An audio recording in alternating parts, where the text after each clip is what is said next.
guys. He does not have a technical background. Develop guidelines for spec selling organizations. What I'm proposing is that ASNT says, ASTM, we love you. You're a wonderful society. We would like to have you continue to sell your penetrant standard.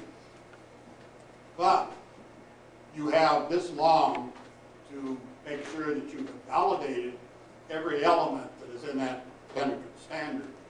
And if you don't, then we will not recommend use of your document. And that goes to the other organizations. And that's, once again, not something that can occur overnight. But my introduction to ASTM was some 40 years ago now. And I had done the original work to develop the relationship between heat treat state and eddy current conductivity for the aluminum alloys that we're using in the aircraft industry. And the work was well enough recognized that ASTM said they would like to issue a standard. So I went down to Florida for the meeting, and they said, well, this is a wonderful piece of work. But we don't like the numbers. We vote, do we make it this? I said, you vote on data? And with that, I came home, and I have only been to one ASTM meeting since then, and that's because of my backyard, and I wanted to go agitate. One of the things that some of you have interfaced, and if you haven't, you will, because once again, this is one of the camp following organizations, the NatCap auditors. It has become insanity of what's happening and what they're doing, particularly to the small operator.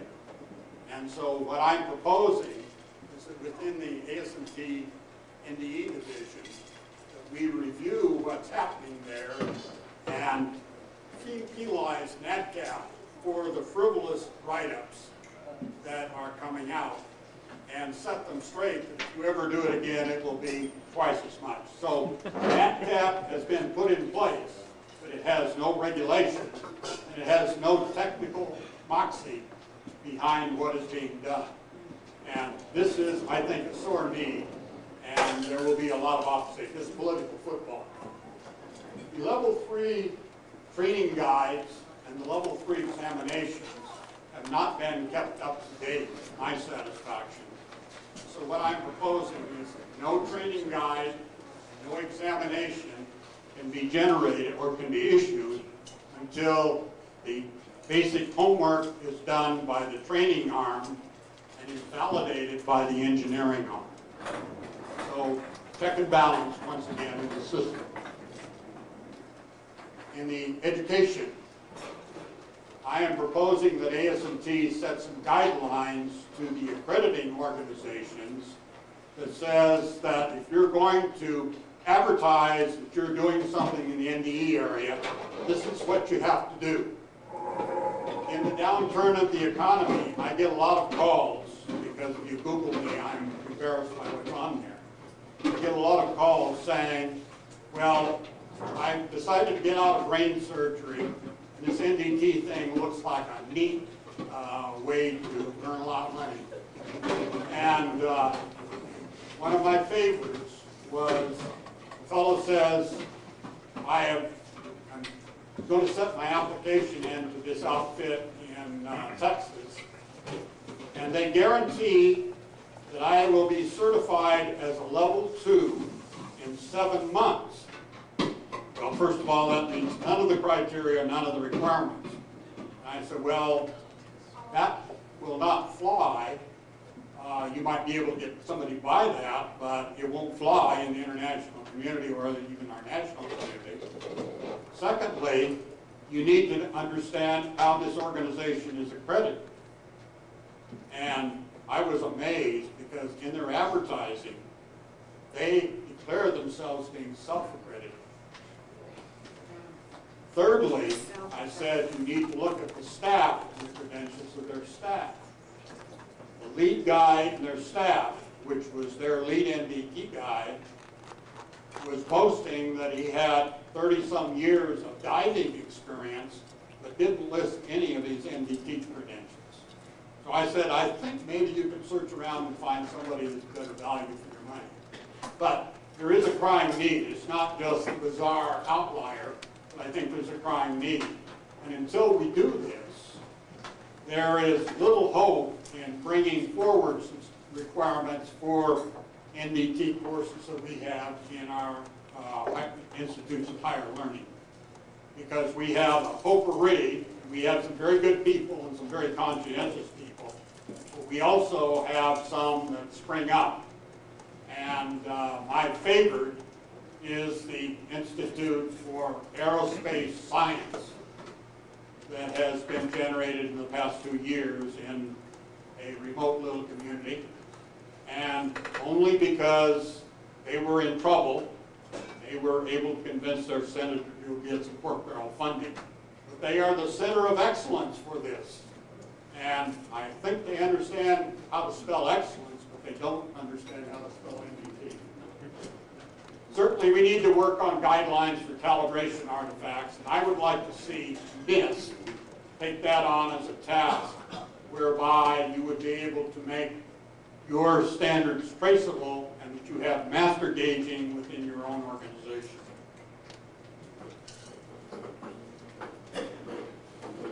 Not all structures require NDT.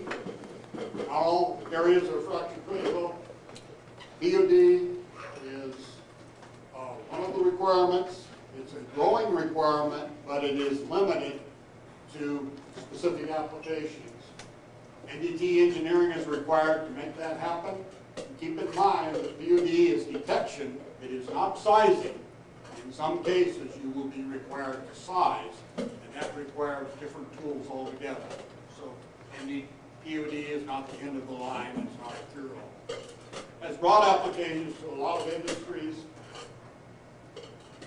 This is what I had indicated from the Sweats and Tanner work, where they plotted the positive indications as we would a POD curve, and false positives as we increase in flaw size on the lower, and then likewise they generated the chart.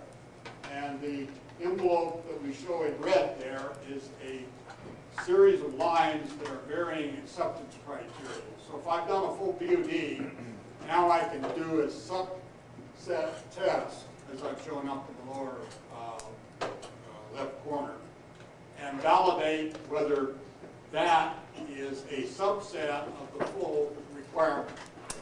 And that's where, if I do a 29 out of 29, and I have 43 cracks in there, and I miss cracks that are 3 times as big, I haven't met the 29 out of 29 criteria, even though we have one notable company that's still trying to argue that way. What can I do? By all means, personal growth. That means meetings like this. You never quit learning, or I hope you never quit learning. I told Professor Hefner, I saw a teacher yesterday, a young fellow said, I used to think that being lazy was bad for you, so I quit thinking. Interact both locally and nationally. Always question what can go wrong in everything that you do. You need to understand the materials and characteristics, how things are made, how materials respond, how they fail, how they respond to the NDT operations, how they degrade in their use environment, the material properties interaction with the various different tools, the effects of shape, the effects of thickness, and so on. So pursue the knowledge. Pursue that knowledge. You can't remain in your own little box. The more you understand about what the other guy is doing, the better you're able to do your job, and the more useful you will be in the world. Once again, all of us are smarter than any of us. Now, your first course in materials engineering was probably the lesson in the 3 little pigs. I hope most of you have gone beyond that, but if you haven't, I urge you to do that. Pay attention to requirements. I pulled this one out specifically because speaking with you, Dr.